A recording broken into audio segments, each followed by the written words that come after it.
Ay ng sausawan ng ating hotdog at ito ay bagoong. Bagoong in the bagal.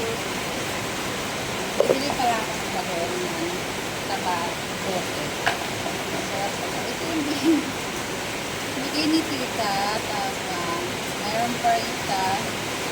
Kung magagamit pa to, mayroon pa last. So, sinisalve ko na ang ganyan para hindi na magpapasulit na.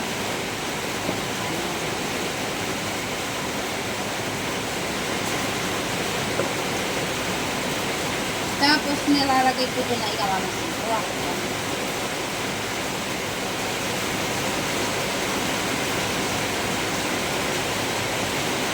Meron tayong kalamansi and the kalamansi natin ay last na rin ito. So,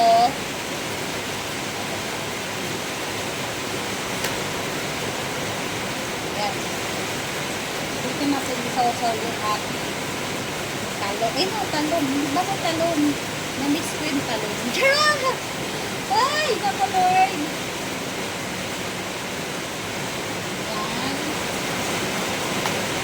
So, haluin lang natin.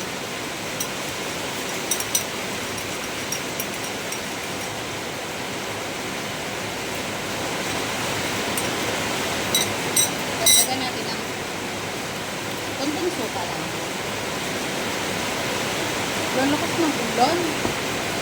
Ito na ba yung bagyo? Ito na ata yun. Simula na ata.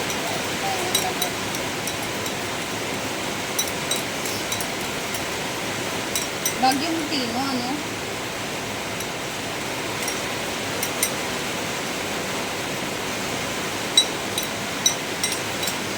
Wala ulang. Alat.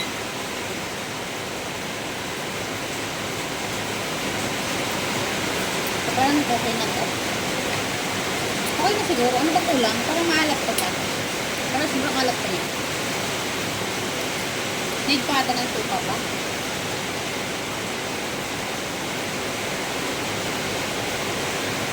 Ano naman natin sobrahan ng suka kasi naman yung ating tiyan. Parehong kalaban to ng ating tummy.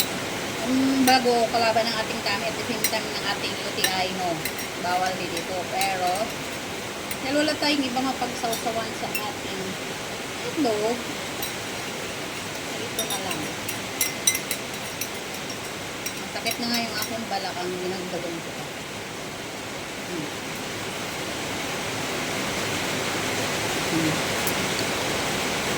Dapat pala nito marami sa kalamansi. Pero pwede na. Wala na akong kalamansi. Last na yung kalamansi ko. Ang gagawin natin? Piliin na natin. Wala. So, ito ang aking hotdog. And then, nag-sausawan. Alamang, hindi alamang. Bagoong in the bottle. Hindi siya bagoong na tulad ng bagoong namin sa probinsya na may laman. Isda talaga or dilis or something na maliliit. Ito yung durog. Hindi ko alam kung baka kakasto ng janitor fish. So, wala tayong choice kundi kainin ko anong meron. So, let's get it on. Magsasandok na ako, guys.